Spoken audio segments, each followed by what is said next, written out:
Una, magandang araw sa ating lahat. Kasama natin ang hanay ng mga kababaihan na pinaglalaban ang tunay na representasyon ng mga kababaihan at ng mga marginalized at underrepresented sa party list system. Kami mga kabataan na nagbabantay sa ating halalan, sawang-sawa na kami.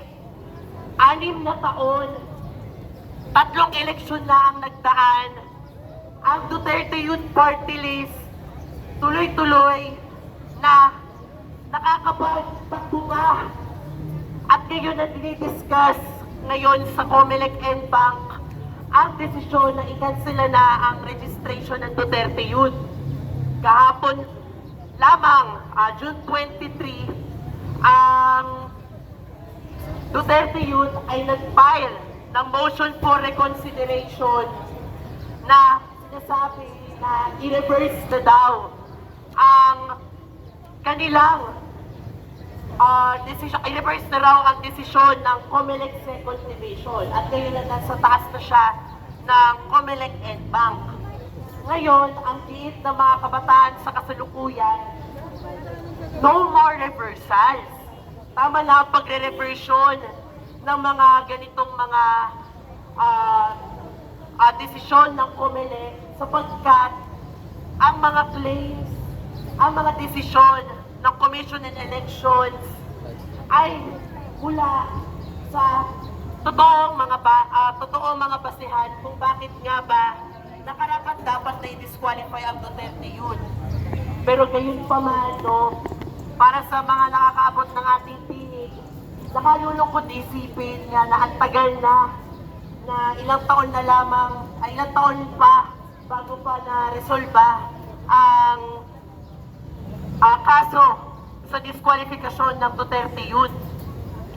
Ina-expose lamang nito kung gaano kabulok ang sistema ng eleksyon natin sa bansa kung saan nakikinabang lamang dito ang mga political dynasties at ang mga malalaking mga negosyo. Paano na ang mga marginalisadong sektor? Paano na ang sektor ng mga kababaihan natin na nais na ipaglaban ang kanilang representasyon sa gobyerno, na pinaglalaban ang kanilang mga batayang karapatan, batayang serbisyo pang-ekonomiko?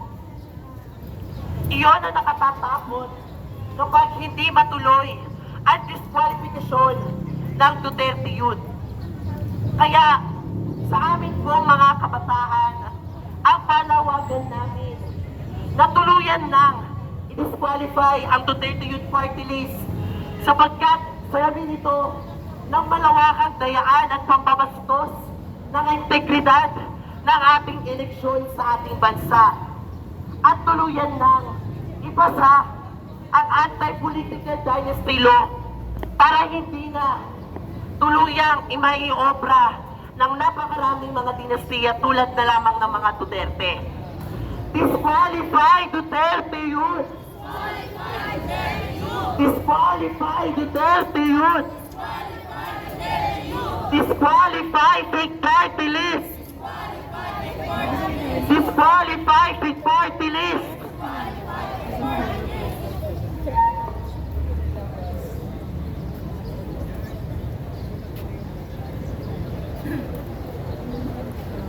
Disqualify Duterte Youth!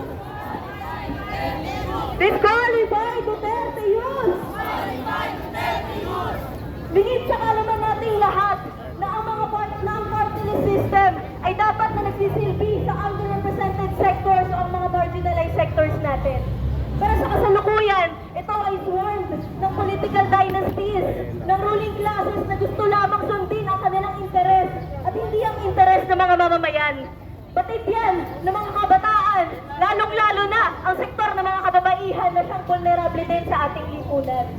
Kaya naman ang panawagan natin ay agarang i-disqualify ang Duterte Youth dahil hindi ito tunay na party list.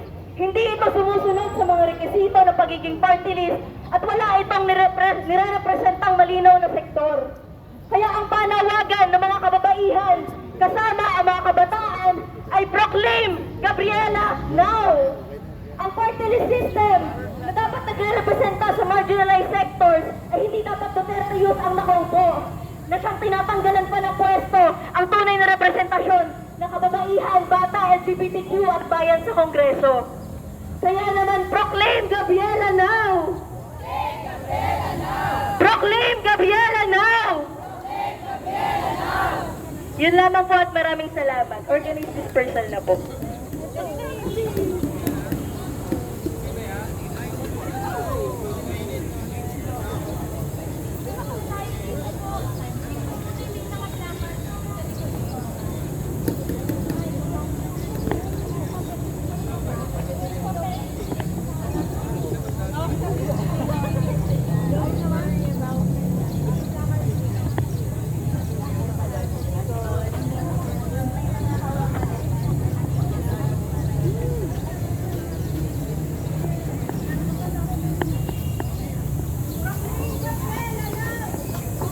Proclaim! Proclaim! Proclaim Gabriela now! Proclaim!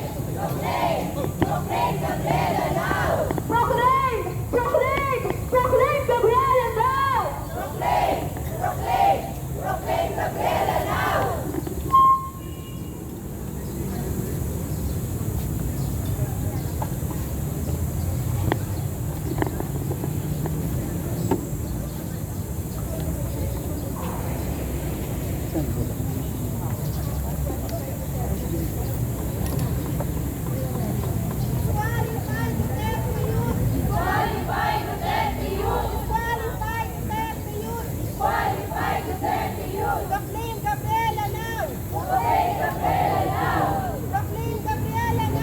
Proclaim Gabriela now!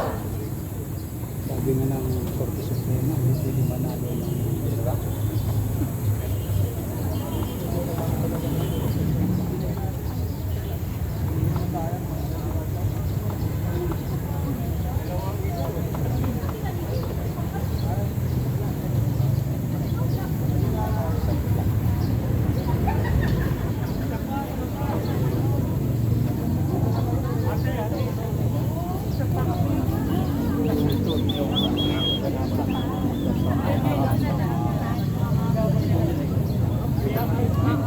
Mag-picture lang daw po ulit ng isa pa dito.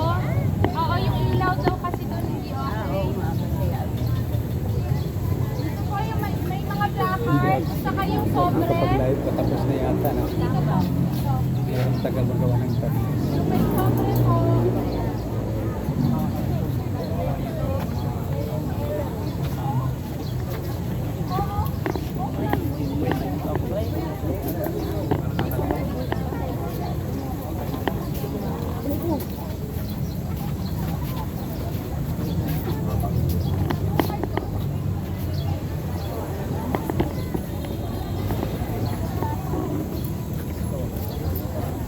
Disqualify Duterte Youth! Disqualify Duterte Youth! Disqualify fake party list! Disqualify fake party list! Proclaim Gabriela now! Proclaim Gabriela now! Proclaim Gabriela now! Proclaim Gabriela now! Disqualify Duterte Youth! Disqualify Duterte Youth! Disqualify fake party list! Disqualify fake party list! Proclaim Gabriela now! Proclaim Gabriela now! Proclaim Gabriela now! Proclaim Gabriela now!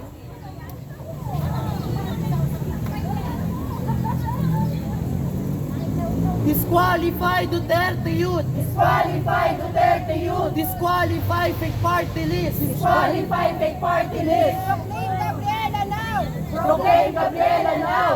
Proclaim Gabriela now! Proclaim Gabriela now! Disqualify Duterte Youth! Disqualify Duterte Youth! Disqualify fake party list! Disqualify fake party list! Proclaim Gabriela now! Proclaim Gabriela now! Proclaim Gabriela now! Proclaim Gabriela now!